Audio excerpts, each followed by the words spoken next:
Morning guys, Mark Ferrasci, Protect Dog Training, off to work the puppies at the park. I've got them on their workout kind of thing. Well, yesterday we gave them a workout. Today I've got my table with me and the bowls. I'll put them out in the park and see if we can get the kind of constructive obedience type stuff mixed in with the ball throws, right? And you're conscientious and aware of what you're trying to do, trying to build muscle and trying to get the dog into a physical exercise regime. You want to make sure you don't break them down, but it's all new. This is new muscle. This is new for a baby, and you've got a very young, soft bone structure, right? You can't do too much of anything, and you got to be kind of aware of the dog's body language when he's showing you and showing you when he's in pain, or if, just like you have muscle strain. You go out and work out and your muscles are sore, same thing. And I kind of sense that. I've been doing it for so many years. I pay attention to my dogs and I can see it. They give a bigger push when they go to jump up on something because their muscles are sore. So I'll just do a little bit of a ball throwing today to keep the muscles still going. Not as much jumping, if any at all, and just the table and my mix in my obedience today, more so. Okay, so we'll do a little bit of the breaks, let them have a little bit of fun, but it's going to be more towards structural obedience with that table and the bowls that I'm going to take to the park. So that's what I'm up to. You guys might have saw Ivan Balabanov. I always said it wrong, and the girlfriend was always on me about it. So X. So I try to say it right nowadays. Now that I'm not around her, I try to make sure I do it right now. Balabanov.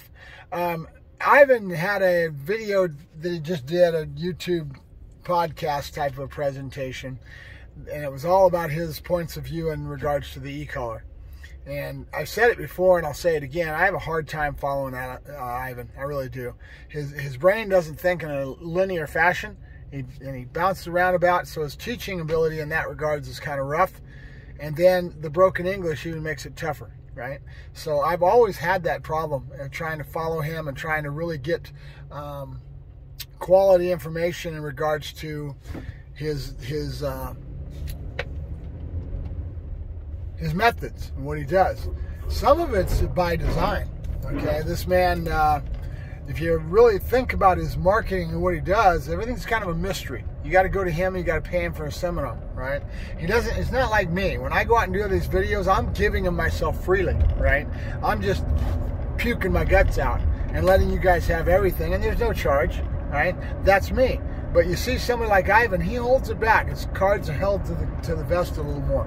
So it's more of a mystery that makes you want to go pay him, right? And that's marketing. He's sitting there talking about the guys in the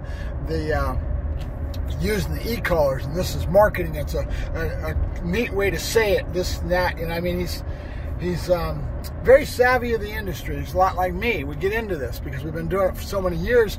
We have a lot of affinity for how the industry has changed and what's driving it and all this stuff. I'm the same way. And when I listen to him and Michael Ellis do their little seminar and get real heady into their conversations, I'm entertained by that. Taking 2 hours of him to try to get across what he's trying to say with the e-collar, I'm still working my way through that video. I made a comment on his video when he first put it out, basically saying, he was making comments, you shouldn't feel like you're being attacked, and I don't mean it this way, this and that. And I came right back and I said, you're right, Ivan, I do feel like you're attacking me. Why? Because I am a proponent to the low threshold type of conditioning to break it in, right? To break in the conditioning collar. And we do go to levels that we teach the dog avoidance and escape. And there's a lot of positive things with an e-collar. And so him coming out, it's about marketing, guys. Believe me.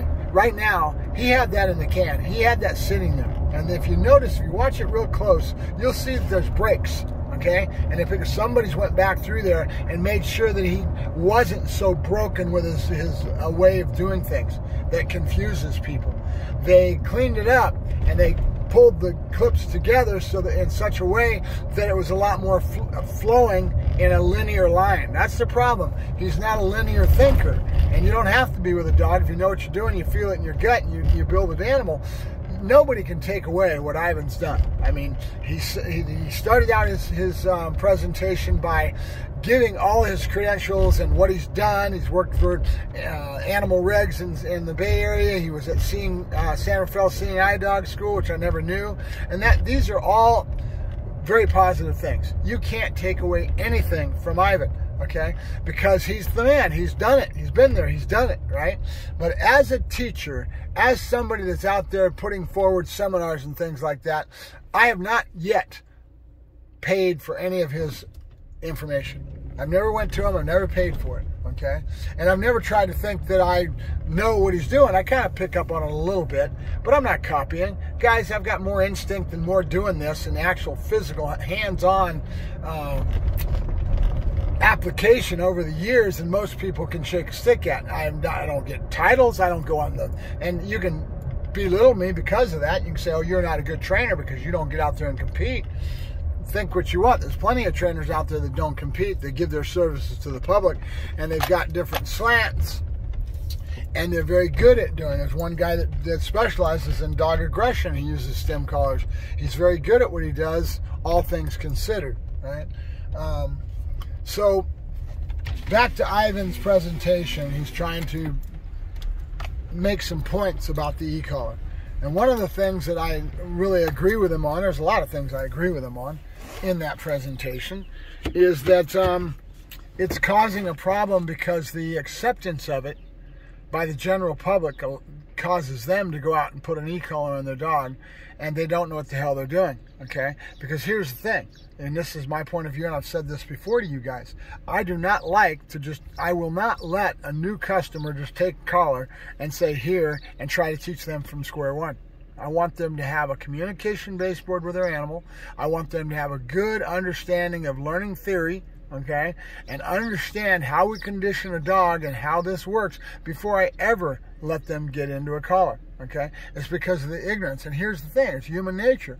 We live in and I've said this before, so some of you guys have heard this before, we live in a society that has all kinds of technology around us that causes us to go, hit the light switch, hit this button for this, hit this button for that. And so we live in this unconscious technological society that it's all about the button, right? And then you have somebody out there and they're using the button for everything, right? So his point of view overall, I think that's the main point of view that he's putting forward, is that the acceptance of it causes society as a whole, in other words, too many people out there just doing this with this collar and having no real clue of learning theory and understanding how to use the tool, right? You get a Bart Balone that understands it and understands dog psychology, been doing it, he's good at it, right? You get other people like Haas with Shield Canine. He did an answer video in respect to bouncing back off of Ivan's post in regards to this. So there's some interchange kind of going back and forth. And he spent about an hour doing his little podcast, yakking the screen. Haas did. And he knows how to use a collar. That man knows how to use a collar. And he came up with a lot of things that my mind doesn't know how to communicate in regards to the collar that really makes a lot of sense and that I understand when he's talking about it. But verbalizing it and getting out there and trying to teach it to that degree. But there's a break-in period.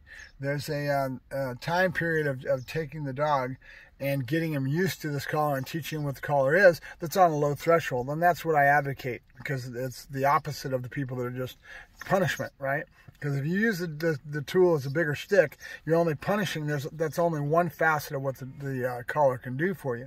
I've told you guys before, I think of the collar as a three-dimensional tool, right? And if used in that way and understood in that way, it's a very powerful tool. Not power as in how much force it has or how much negativity or aversive that it has. Not that type of power, but power in being able to use it when you know and understand learning theory. Okay, there's the thing. Timing is really excellent with it, right? You can just tap, right? The whole overall learning theory and ability to be able to reach out and have control of your dog from a distance and still get him to understand that he's got to comply and do what he's supposed to be doing, even from a distance, is tremendous, right? So even though Ivan had all kinds of the negative slant on the Ecollar and his point of view, here's what he didn't do. He didn't do what I do. He didn't teach you anything. He just sat there and gave his theories and his negatizing on the stem collars and what's happening in our society. And his overall point of view is valid, right?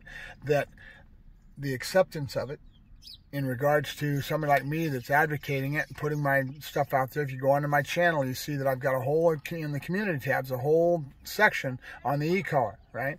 And then people like me out there doing this and yakking my jaw and putting this forward causes the general layman, the person that really doesn't understand learning theory, to grab this tool and to be using it too much. It's used too much, right?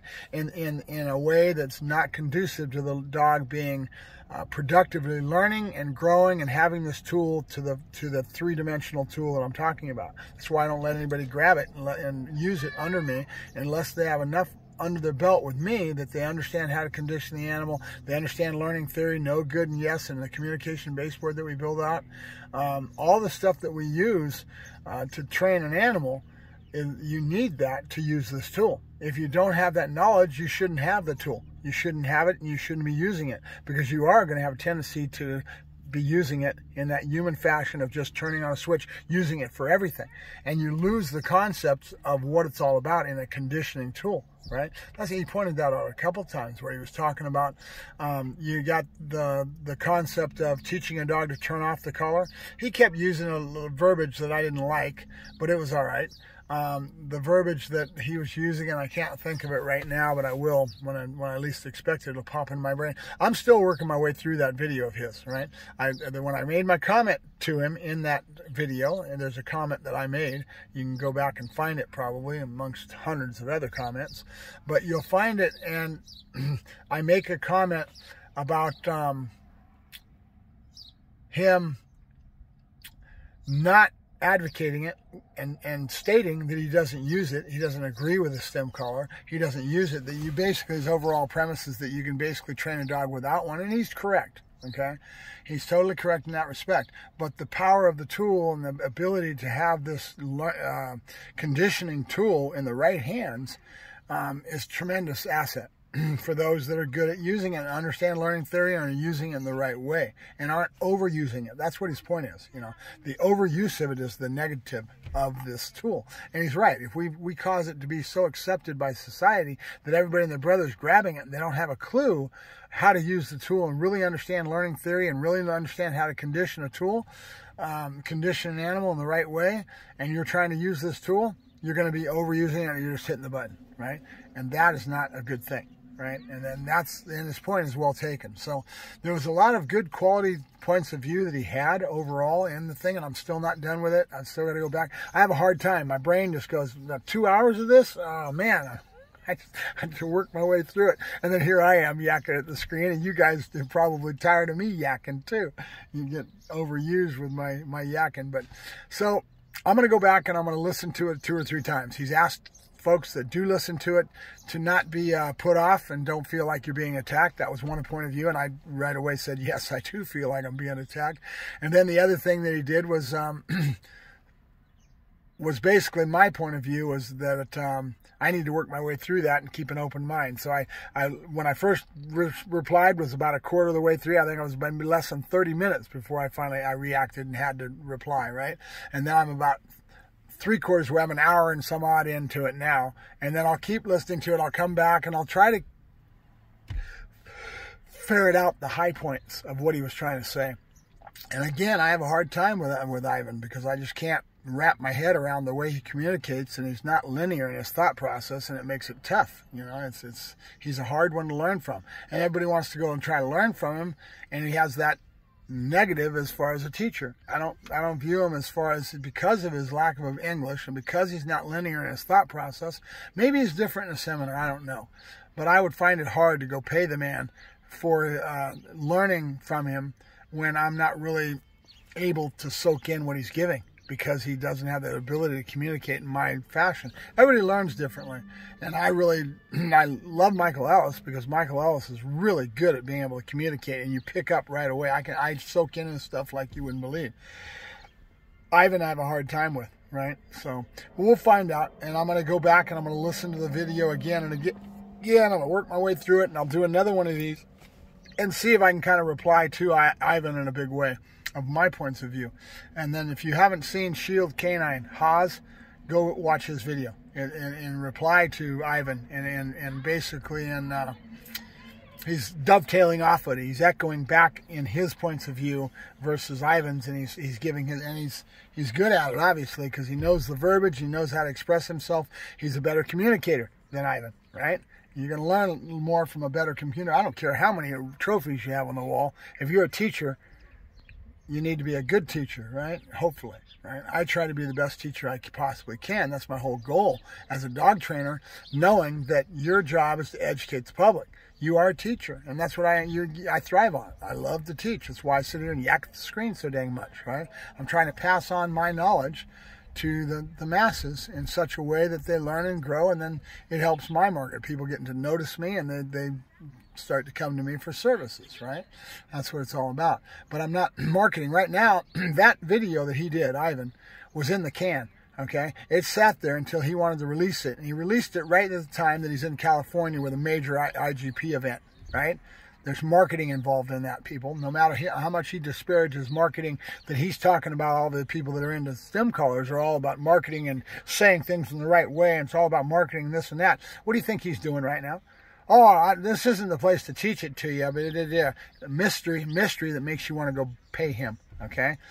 The man is doing a smart thing right now. He's got somebody that's suggested to him that he hold that back in the can until the right time when he's here in California and he gets some accolades because he's up on the podium, right? And he comes back on the podium and all his worshipers are going to bow down to him, right? He's got a lot of followers that bow down to Ivan Balabanov, right? And you can't take nothing away from him. The man is all that and then some as far as him out there competing in an individual way with his dog and a team, right? I just don't think he's that good of a teacher, to be honest with you. He doesn't express himself in the right way. He's not linear in his thought process. It's hard to follow him. And personally, myself, I can't soak it in as well as I can other people that are out there in the industry. And I do look. I do watch him. And I do pay attention. His overall point of view with playing and play toys and all that, I've been doing that for years. I didn't need him to show me that. But him advocating it makes me want to get into it more, you know what I mean? So there is some enthusiasm behind it. I mean, it's nice to have somebody like that out there showing you that aspect of things, right? The dog's drive. You saw me doing it with my dog the other morning, right? I'm doing it with Draco, right? And I'm getting his drive up. I'm drive building. I'm using the toy to get some speed out of him. There's no aversive involved with that type of philosophy or that type of a slant, right? And it works. It works very well. I've been using toys for a long time. I got it from Michael and tugs and toys and followed that and then kind of put it to use and started getting into it. It was already there. I'd already done a lot of different stuff with ball play and things like that, but it wasn't really directed into the specifics of toy. The specifics of toy is reward placement, drive states in the animal that you can use to your advantage to get the dog to comply with the obedience and the exactness of the criteria. Because that's one thing at IGP, you can't take nothing away from Ivan. The exactness in that criteria is very intense in IGP, in Schützen, IPO, whatever you want to call it this year. So, all right, I'll drop it, but I'm going to go back and forth in that video and try to keep soaking in it. I was doing it last night. I could only take so much, and I'd turn it off, then come back to it. I'm going to keep doing that. I'm going to bounce to the front of it and try to get enough of a understanding of what he's trying to put forward and those key points that I can grab out of it and that I can reply in the right way. And I'll take some notes, and I'll see if I can come back and do one of these videos and have my own dovetailing off of it like Haas did. I'm not going to be as good as Haas. Haas really understands the stem collar. I got to give it to him. He really understands it. You call them ticklers. It's true. But that's the first break into the collar. You teach the dog how to turn it off, but you have to grow past that, you know. And I always hear me talking about growing the dog, and that's the whole thing. You don't want to become a tickler, as Haas calls it, and to be stuck in that mode, and that's all you're doing, because now you've got a crutch on the dog's neck and you haven't gone past that, and you can't let the dog wear that tool forever, right? All right, I'll let you go. Mark Ferrasci, Protect Dog Training, signing off. Thanks, guys.